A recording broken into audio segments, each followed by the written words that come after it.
los chicos presentaron para que podamos cantar, todo pierde su valor cuando lo podemos ver a Él, absolutamente todo. Y a veces pensamos que la pérdida de valor por verlo a Él son las cosas llamativas de este mundo o de esta tierra en que vivimos. Pero muchas veces las situaciones que vivimos tienen demasiada relevancia, demasiado valor en nuestra vida. Una enfermedad, una angustia, una pérdida. A veces le asignamos demasiado valor a algo que, claro, cuando las personas te dicen, no, pero fíjate, mirá la vida que tenés, mirá lo bien que te va, y un poco tratamos de justificar humanamente las cosas. Pero todo pierde su valor, lo que le llamamos bueno en este mundo y lo que le llamamos malo, también pierde su valor cuando lo podemos ver claramente a Él. Cuando lo vemos a Él, cuando llevamos a las personas a verlo a Él, todo pierde absolutamente su valor. Amén. Todo, absolutamente todo, pierde su valor. Él es el camino, decía la última canción. Él es la razón, Él es la meta. Hoy vamos a hablar de decisiones peligrosas.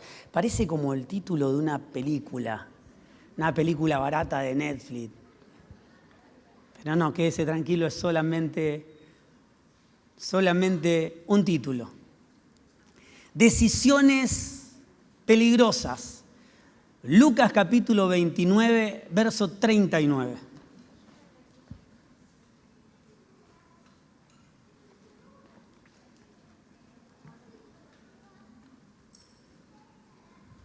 Jesús y los malhechores de la cruz, todos conocemos esa imagen, ¿no?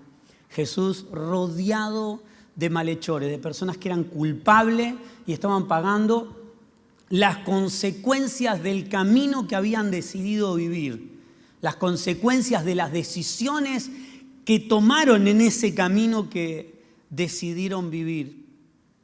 Pero por otro lado estaba Jesús, alguien que no merecía esa muerte, una muerte tan escandalosa en aquel momento, solamente reservada para los malhechores más desagradables de la sociedad. Lucas capítulo 23, verso 39 dice, uno de los malhechores que estaba colgado lo injuriaba diciendo, ¿no eres tú el Cristo? Sálvate a ti mismo y a nosotros. Respondiendo el otro malhechor, respondió diciendo, ¿ni siquiera temes tú a Dios estando en la misma condenación? Nosotros a la verdad padecemos con razón. Nosotros a la verdad padecemos con razón porque estamos recibiendo lo que merecieron nuestros hechos, pero no hizo ningún mal. Yo siempre veo este monte, veo esta escena, esta historia como la realidad de la sociedad en que vivimos. Unos recibirán salvación y otros condenación. Uno reconoció su pecado y el ser merecedor del castigo asignado. No dijo, se pasaron, me parece que no merecía esto. No, era igual de malhechor que el otro. Reconocía su pecado, reconoció su transgresión, reconoció su miseria y el castigo que merecía lo tomaba como algo correcto. Era parte y era el resultado del camino y de la vida y de las decisiones que tomó en su vida. Pero también reconoce la inocencia de Jesús. Apela a la gracia, a algo que no merecía, reconoce a ese ser no culpable, pagando por una falta que no le pertenecía. El otro, todo lo contrario. Reconoce a Cristo o simplemente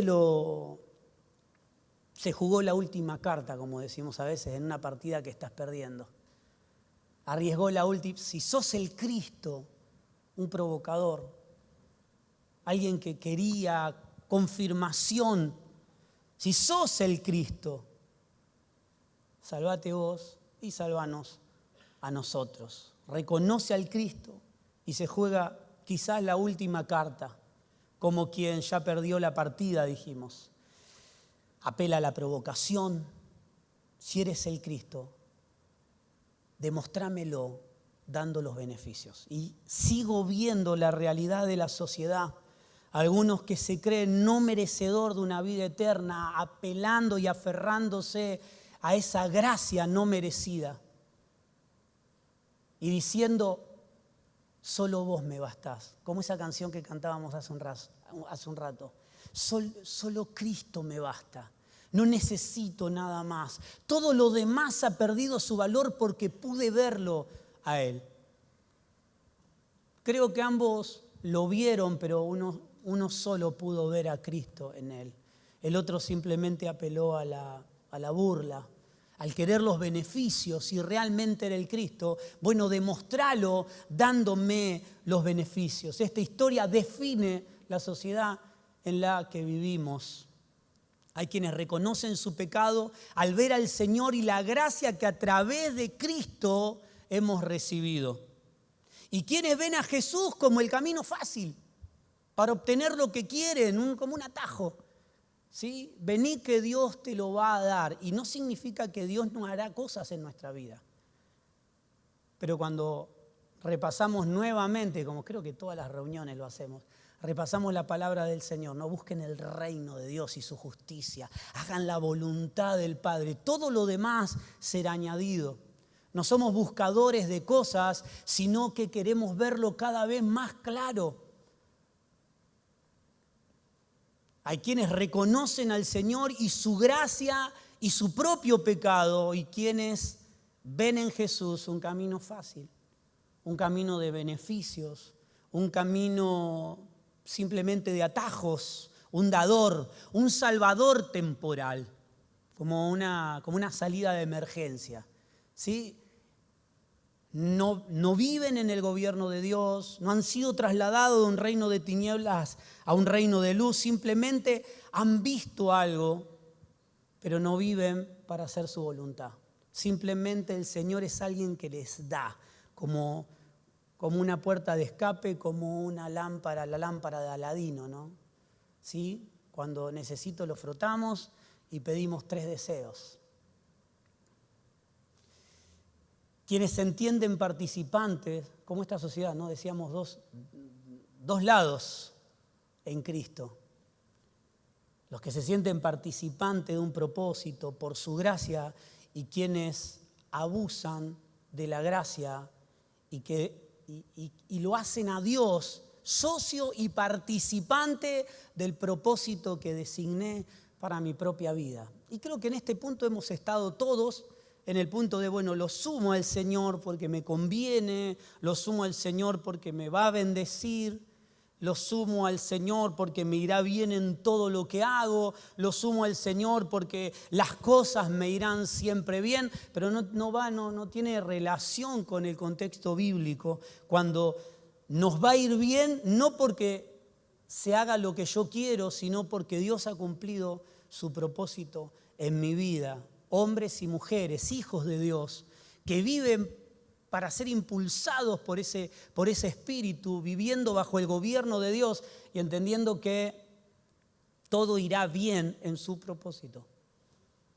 En Él encontraremos todas las cosas y cuanto más lo veamos, todo perderá su valor y logrará un valor real. Cuando lo vemos al Señor, todo tiene un valor real. El 42 dice, y le dijo a Jesús, acuérdate de mí cuando vengas en tu reino. Había visto un poco más, me parece, este delincuente. No era inocente, era culpable, pero por gracia pudo ver no solo un crucificado, sino la salvación. Entender que Él estaba, de alguna manera, entendía que Él pagaba por su culpa, pero quien estaba colgado a su lado no estaba pagando su propia culpa. Entonces Jesús le dijo, de cierto te digo, hoy estarás conmigo en el paraíso. Uno por gracia salvo, otro por gracia condenado. Esa misma gracia que alguien recibe salvación, esa misma gracia fue la que aplastó al que abusó, al que pretendió solamente lograr beneficios. Acompáñeme, Mateo 21, 44. Dice, el que caiga sobre esta piedra será quebrantado y desmenuzará a cualquiera sobre quien ella caiga. Pone otra vez dos lados en la historia. El que cae en la roca y es quebrantado por su gracia. Aquel que muere a su propia vida. Aquel que reconoce su pecado. Aquel que entiende el valor real de esa roca donde está cayendo. ¿Quién es la roca? Bueno, lo sabemos. En la Escritura nos habla siempre de que la roca es Cristo. La piedra angular. La base de la edificación y la edificación misma que son los santos y es la iglesia. El que caiga sobre esta piedra será quebrantado y desmenuzará a cualquiera sobre quien ella caiga. No es lo mismo caer en la gracia que la gracia caiga sobre nosotros. No es lo mismo entender y poder ver al Señor que solamente querer acercarme a Él para obtener beneficios. Jesús en esta historia, la vamos a ampliar un poquito, habla con los fariseos y el no reconocimiento en las Escrituras de su propia vida, de querer que las Escrituras cumplan con la voluntad de ellos. Ellos le estudiaban y ellos tenían, lo dijimos algún domingo atrás, ellos tenían la medida de Salvador que querían. Ellos tenían la medida de Mesías que esperaban. Jesús no calificaba en su propia medida. Calificaba en las Escrituras, pero ellos veían las Escrituras a través de lo que deseaban, de lo que querían. Pensaban que sería un reino terrenal, un reino donde se les daría a ellos ahora sí la posibilidad de gobierno. Dijimos hace algunos domingos, incluso hasta los discípulos, después de haber pasado 40 días después de la cruz con el Señor, enseñándoles, le preguntaron, ahora nos toca a nosotros gobernar. ¿Cuándo viene cuándo va la restitución del reino de Dios? Era que ellos gobernaran y que ellos fueran rey. Y esta es la equivocación que a veces tenemos. Muchas veces hemos creído que somos reyes, pero no somos reyes. La palabra dice que hemos sido trasladados de un reino de tinieblas a un reino de luz donde hay un solo rey. Imagínense un reino donde hay muchos reyes. Sería una locura. Hemos sido trasladados a un reino de sacerdotes, compuesto por hombres, mujeres, niños y ancianos que cumplen la función de ministrar al Señor. Son ministros en este pacto, entendemos que de un nuevo pacto.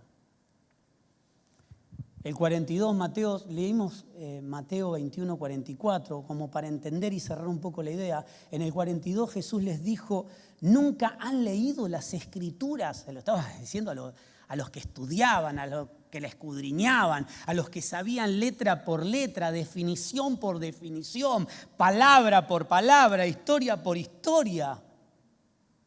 Desde niños, estudiando y conociendo esa escritura.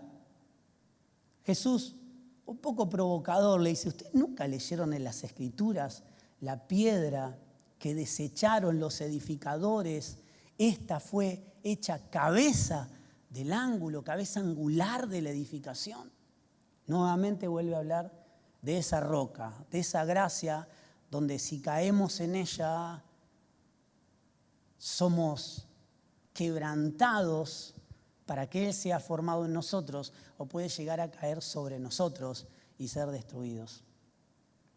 La piedra que todos rechazaron, hablando de Él mismo, esa piedra que todos rechazaron, vino a ser la piedra angular En 43 dice: por esta razón les digo que el reino de Dios les será quitado de ustedes y les será dado a un pueblo que producirá los frutos del reino de Dios. Amados, somos el reino de Dios si producimos sus frutos. La Escritura nos habla de los frutos del Espíritu. No soy yo imitando la bondad, la paz. No. Es Cristo obrando a través nuestro y produciendo frutos. El Señor le decía: mire, ustedes conocen muy bien las Escrituras, la han leído muchas veces. Seguramente no califico. En otra oportunidad le dijo: escudriñan las Escrituras y ellas dan testimonio de mí. El problema era con los ojos que veían esa Escritura y lo que pretendían como resultado de esa Escritura. Y eso nos puede pasar, nos ha pasado, pero también nos puede pasar de leer las Escrituras y intentar que ellas cumplan con nuestro propósito, con nuestra voluntad, nos avalen en lo que hacemos.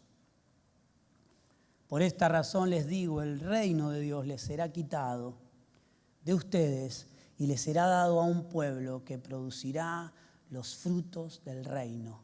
Si no producimos frutos del reino de Dios, no nuestros propios frutos pueden ser buenos, lo decimos siempre.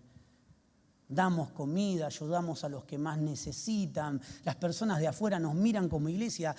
Hablo de la iglesia en general de Cristo, ¿no? No solo de nuestra institución. Dicen qué bueno las cosas que hace la iglesia.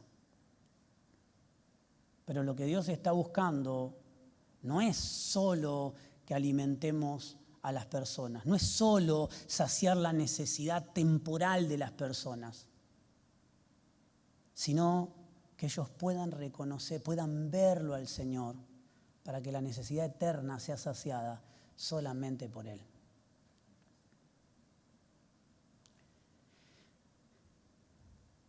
Jesús estaba hablando de un cambio de meta, de un cambio de dirección, de un cambio de camino.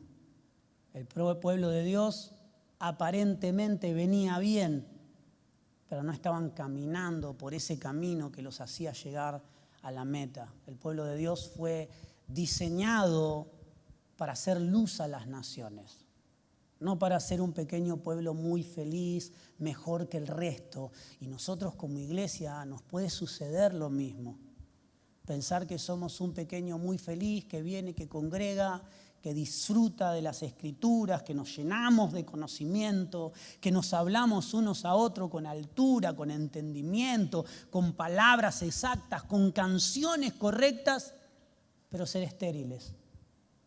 Hablábamos hace algún tiempo que la esterilidad es parte de la inmadurez. La palabra dice que el niño en nada difiere al esclavo. Hablábamos la semana pasada. La inmadurez nos convierte en niños. Como niños son herederos, pero no pueden manejar, no pueden procrear, no pueden desarrollar lo de Dios. El niño recibe salvación, pero el maduro produce salvación. No solamente recibe salvación para su propia vida, no solamente Cristo resolvió sus problemas, porque si lo miramos de afuera, bueno, Él ha resuelto nuestros problemas, sí, pero no podemos ver al Señor como alguien resolutivo en nosotros, sino que Él vino a darnos salvación por medio de su vida, pero también producir salvación a las naciones. Es a lo que fuimos llamados. Él es el camino. Juan capítulo 8, verso 6. Hasta ahora vimos dos lados, ¿no? Como los dibujos animados, el bien y el mal. Dios bueno, el diablo malo. Eso es lo que siempre decimos. Pero según la óptica de Dios y lo que estamos leyendo es el pueblo, los que son guiados por el Espíritu de Dios es lo bueno para Dios, y todo lo que no es guiado por Dios, aunque sea bueno para los ojos de los hombres, para Dios es malo.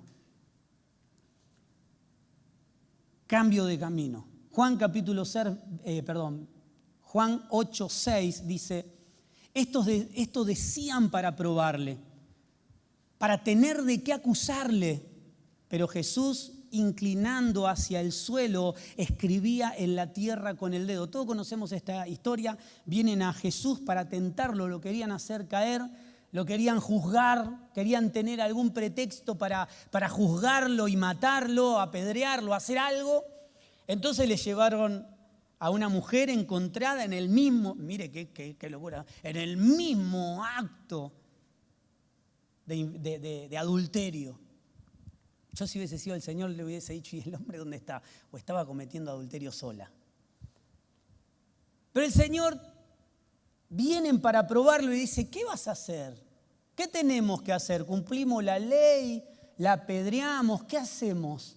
Y el Señor simplemente escribió, me encantaría saber lo que escribió, pero seguramente escribió alguna porción de la Escritura donde dice que desde los mayores hasta los menores en la ley se fueron. Porque seguramente estaban leyendo allí y Él les dijo, dice, pero como insistieron, pero como insistieron en preguntarle, se enderezó y les dijo, el de ustedes que esté sin pecado, sea el primero en arrojar la piedra contra ella.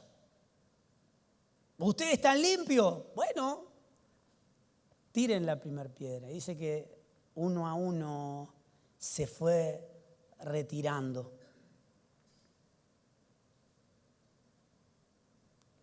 Al inclinarse hacia abajo, dice el 8, otra vez escribía en tierra, pero cuando lo oyeron salían uno por uno, comenzando desde los más viejos. Solo quedaron Jesús y la mujer que estaba en medio. Jesús, la mujer y los que la querían matar. Nuevamente dos bandos. Nuevamente dos lados de la historia. Uno queriendo cumplir la ley y otro ejerciendo la gracia porque Él era la gracia. Solo quedaron Jesús y la mujer que estaba en medio. Entonces Jesús se enderezó y le preguntó, mujer, ¿dónde están? ¿Ninguno te ha condenado? Ella dijo, ninguno, Señor. Entonces Jesús le dijo, ni yo te condeno.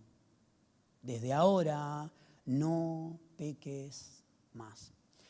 Este no peques, muchas veces hablamos de que hay dos lados de la historia, los que la condenaban por lo que había hecho y Jesús.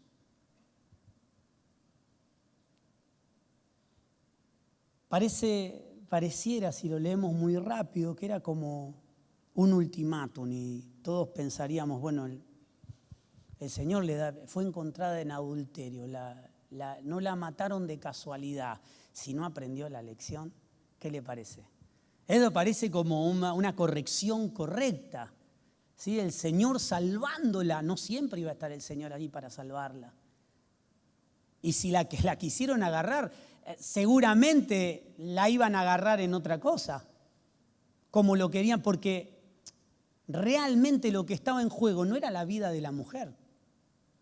Lo que estaba en juego era la vida del Señor. ¿Qué gobierno se iba a manifestar?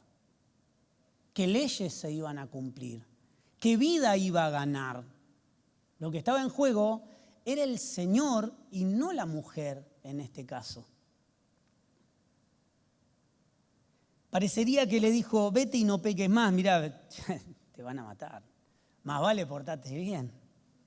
Entonces parecería como le dio algo que no iba a poder cumplir la mujer, algo que estaba imposibilitada de cumplir, porque quizás no iba a cometer algo tan visible, pero sería imposible que no peque. Cuando vamos a los originales, ese pecar,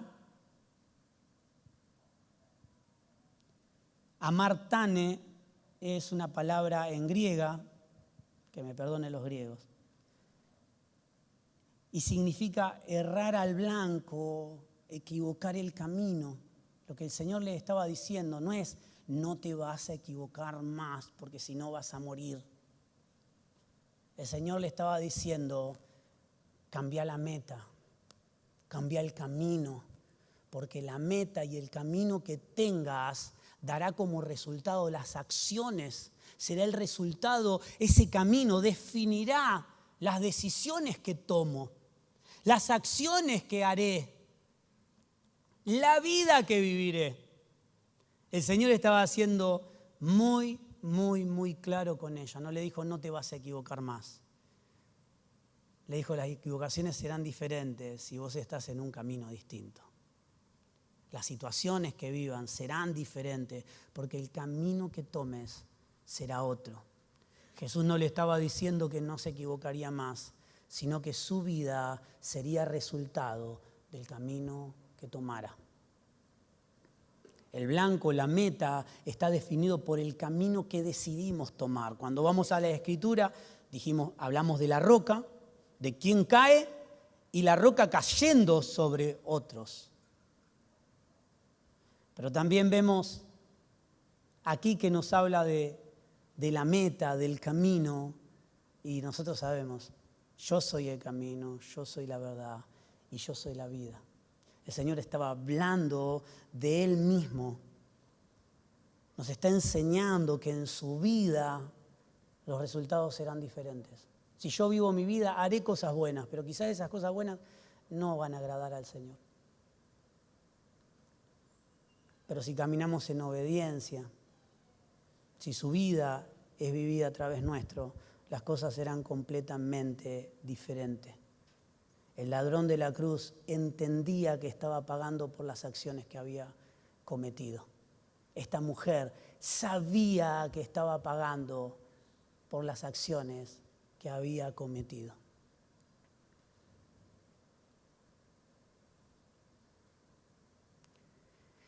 Hechos capítulo 26, verso 24. Encontraremos a un rey que dice, por poco me convences. Hechos 26, 24 dice, mientras él decía estas cosas en su defensa, Pablo había sido encerrado nuevamente. Los religiosos encerrando a Pablo. Pablo un poco cuenta su testimonio, querían juzgarlo, estaban en Cesarea y estaban tratando de hablar con el procurador, con aquel representante de Roma que estaba allí y de César para que le permitieran llevarlo a Jerusalén para juzgarlo a Pablo.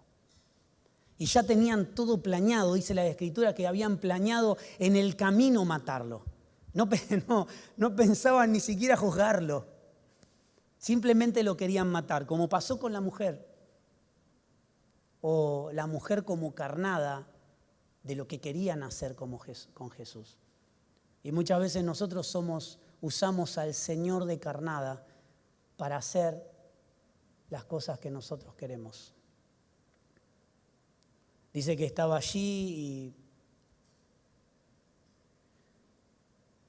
Hechos 26, 24, mientras él decía estas cosas, se defendía, estaba defendiéndose.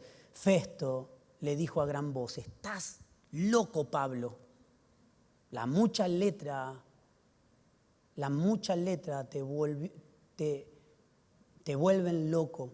Pero Pablo dijo, no estoy loco, oh excelentísimo Festo, sino que he hablado palabra de verdad. Las Escrituras nos hablan una y otra vez que Cristo es locura para el que no conoce. Festo, el administrador, el representante allí de Roma, lo rechaza completamente y hasta lo quiere, lo rechaza pero lo quiere salvar de lo que le estaba esperando. Entendía que allí estaban los religiosos inventando cosas para poder juzgarlo y matarlo. Incluso en parte de la Escritura dice, si él va a Jerusalén, vamos a ir con guardias. Porque sabía que lo querían matar, sabían que la intención no era juzgarlo. Festo, si lo vemos de afuera, hasta era bueno, porque quería preservar la vida del apóstol. Quería preservar su vida, su integridad. Quería protegerlo a él, pero no quería saber nada de lo que él decía. Y Pablo cuenta un poco su historia, ¿no? He sido perseguidor. Cuando mataban a alguien yo asentía también allí hasta que tuve hasta que el Señor mismo me habló y me comisionó para estas cosas.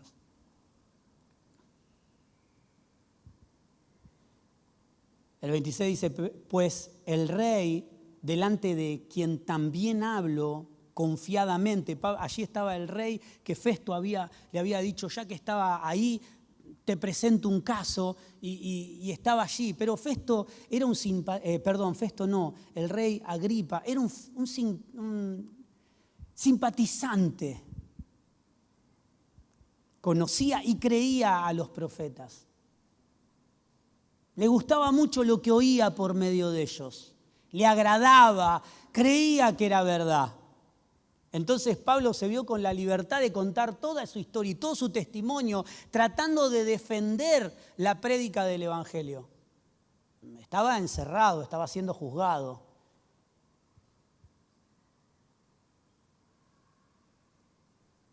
Toda la que era la cúpula de la ley lo quería preservar porque no encontraba en él el delito que había hecho, pero los religiosos lo querían matar simplemente porque no encajaba en lo que ellos predicaban, en lo que ellos decían, en lo que ellos proclamaban que era la palabra de Dios.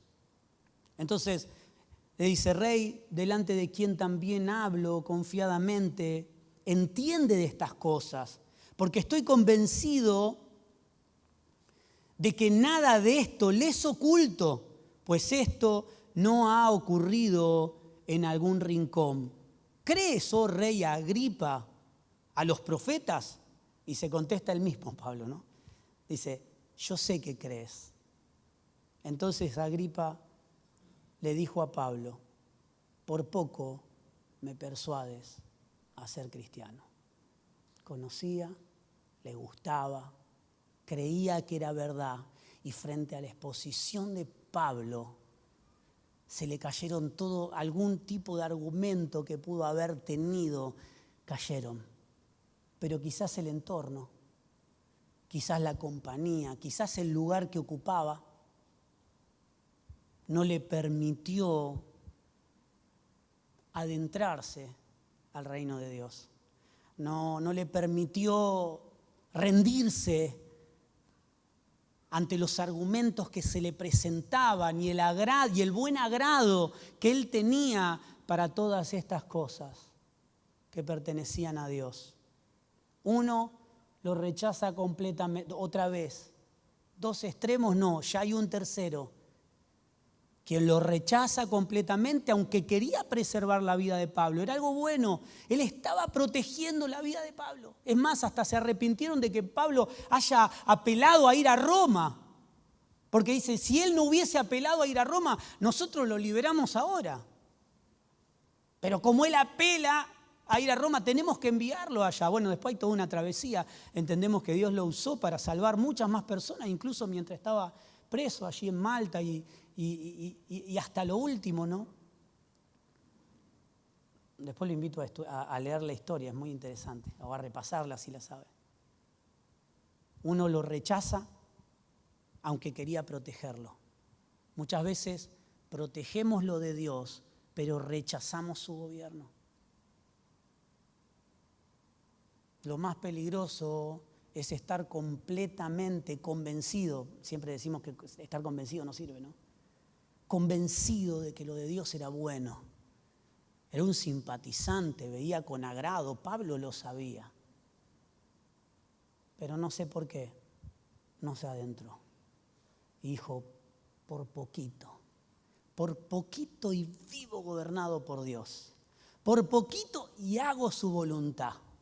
Y esto nos puede pasar como hijos de Dios. Tener una vida de agrado a las cosas de Dios. Fuimos convencidos por sus argumentos que derribaron todos los nuestros, pero no dejar de ser un simpatizante, no dejar de estar en la puerta, no haber salido del reino de tinieblas, pero no haber entrado al reino de luz, habiendo visto, habiendo conocido, sin argumentos para refutar, pero un descartado.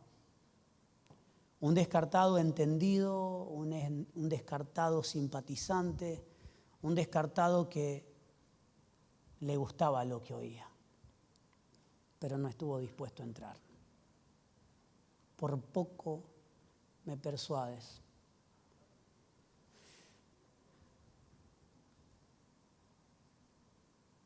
Festo lo rechazó, pero el rey Agripa conocía, creía y simpatizaba, pero no se comprometió, no tomó una decisión, o mejor dicho, sí tomó una decisión, porque el no tomar una decisión es una decisión tomada. Podemos preguntarle a uno de los abogados que tenemos acá, ¿no? Si yo no tomo una decisión, ya tomé la decisión, es no tomar esa decisión. No tomó esa decisión, o mejor dicho, sí toma esa decisión. Uno lo rechaza abiertamente, el otro no lo rechaza, pero toma la decisión de no entrar, de ser un simpatizante. Y déjeme decirle, estamos más cerca de Agripa que de Festo. No lo rechazamos, pero muchas veces no terminamos de entrar. Como esos choques que dicen, pero me tocó el paragolpe de atrás, nada más. Me enganchó de casualidad. Estamos como en la puerta del ascensor, ¿no? Y nosotros ni entramos ni salimos. Somos simpatizantes. Tomar una decisión es válida, pero no tomar una decisión es peligroso porque es una decisión peligrosa, amado. A veces hablamos mucho de quien no se ha decidido, de quien no ha tomado esa decisión, de los que están afuera, pero poco pensamos si nosotros estamos completamente comprometidos con el Señor, con su obra, con su obrar, con su cuerpo, con su iglesia.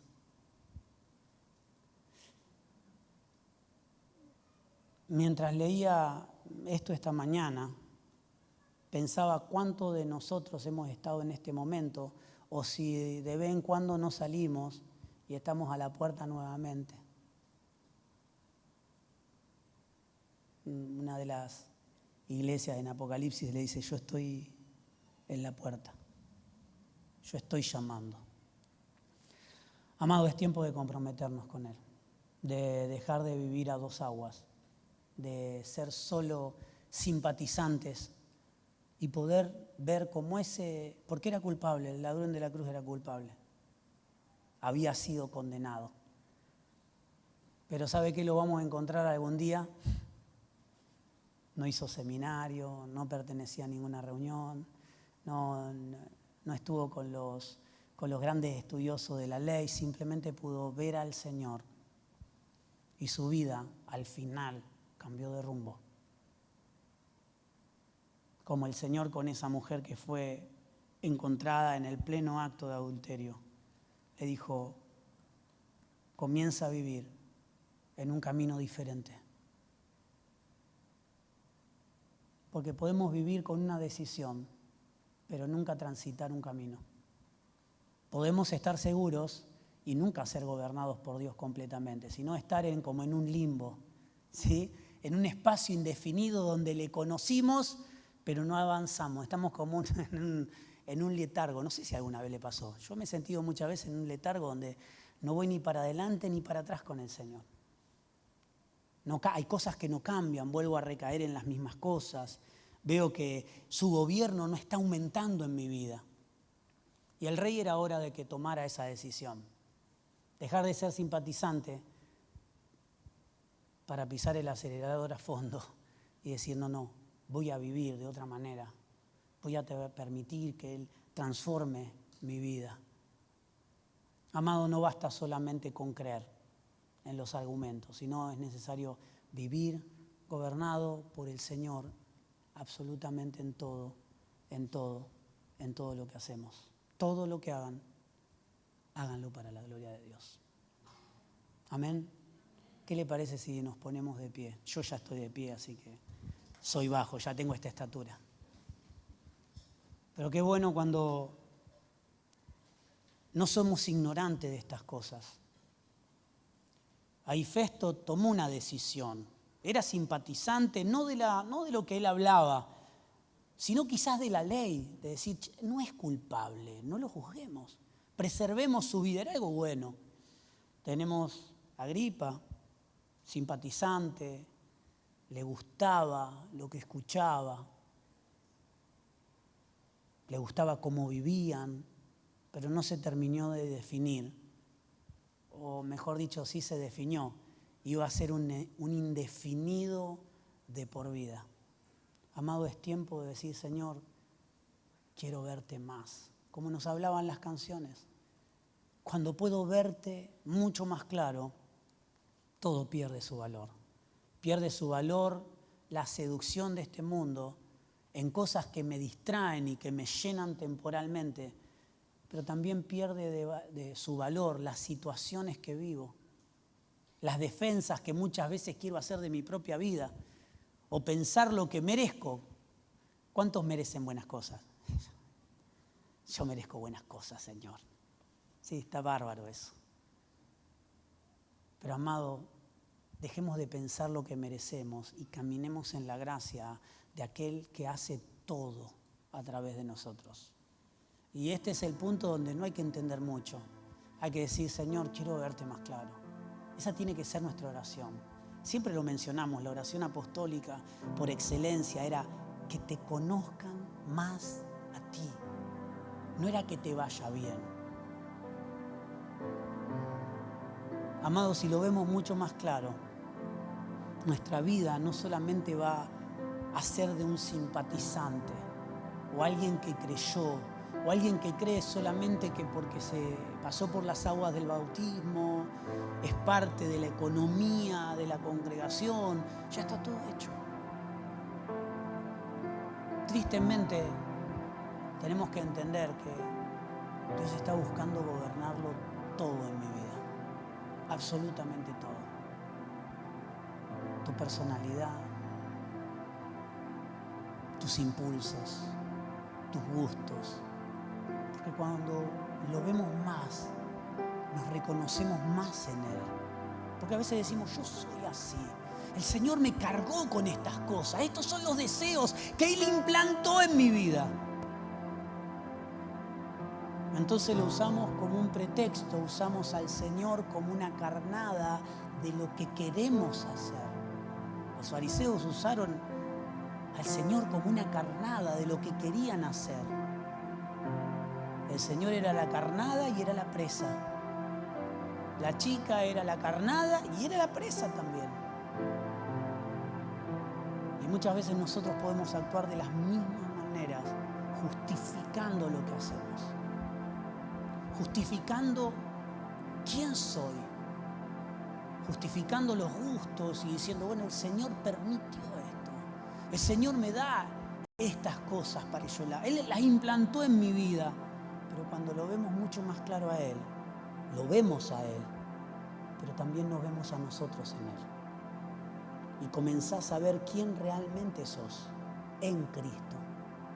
Comenzás a ver las características de Cristo en tu vida, en tus acciones, en tus decisiones, en las cosas que haces, en las decisiones que tomás, en cómo te presentás frente a los que te aman, pero también cómo te presentás frente a los que te detestan. Los que quieren tu bien y los que quieren tu mal. Cuando lo vemos más claro a Él, lo vemos a Él.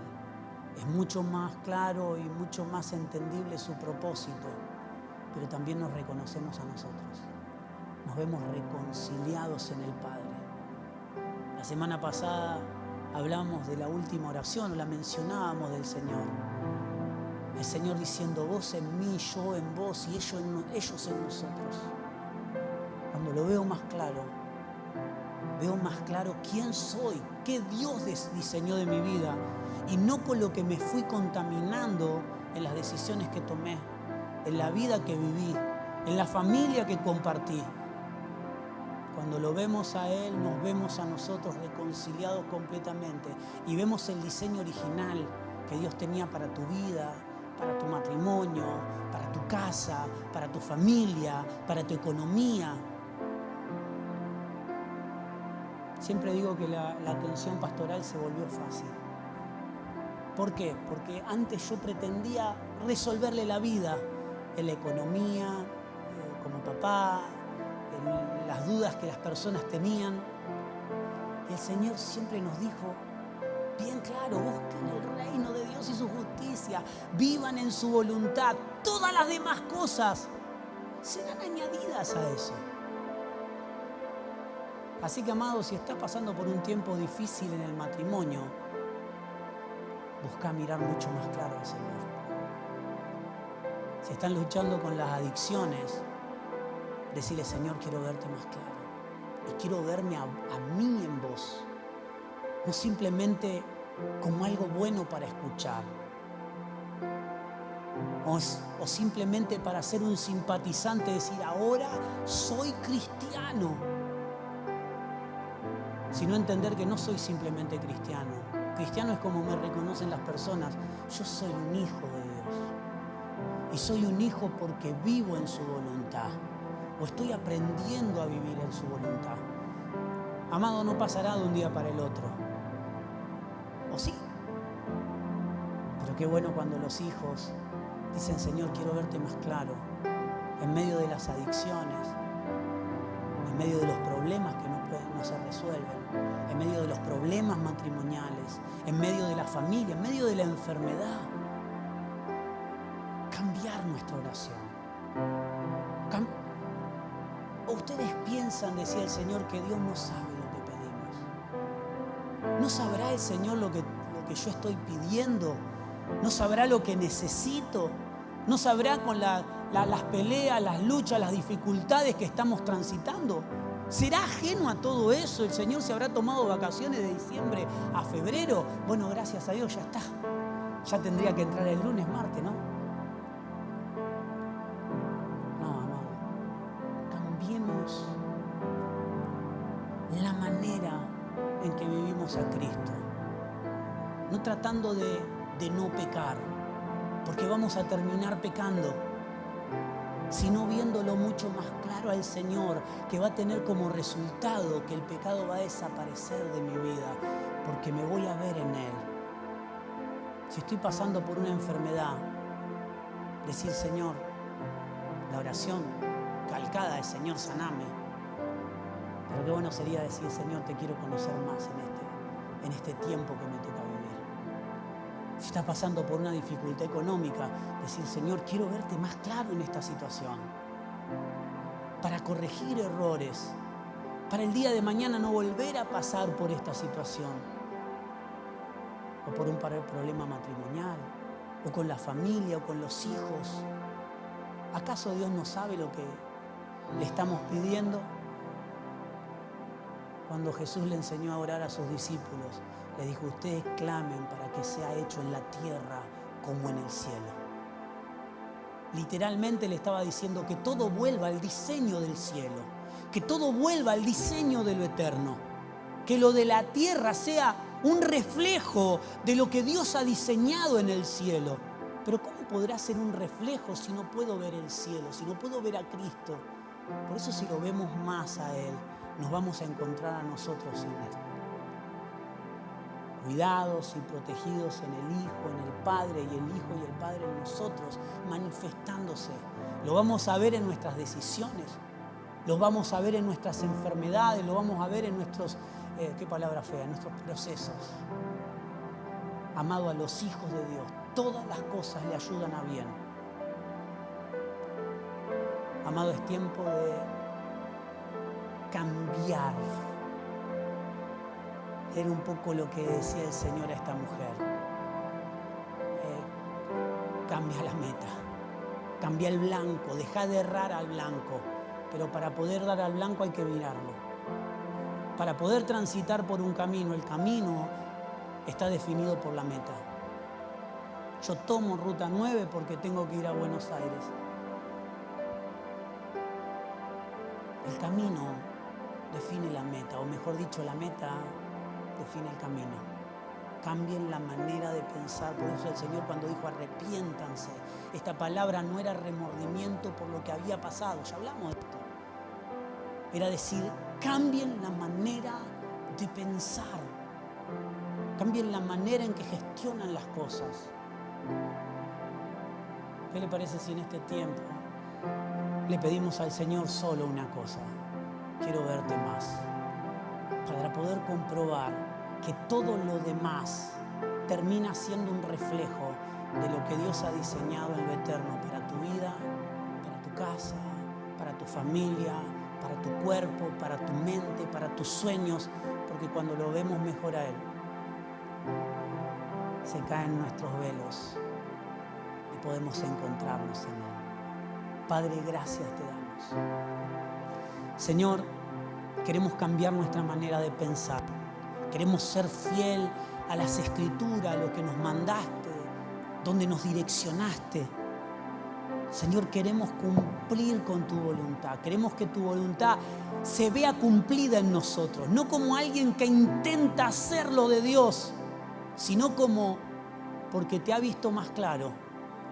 Se ve en Cristo, se ve en su voluntad, se ve en lo que Dios quiere, para que todo comience a reconciliarse, para que mi vida, mi mente, mis sueños, mis proyectos, pueda verlos en ti, Señor. Aleluya, Señor. Gloria a ti.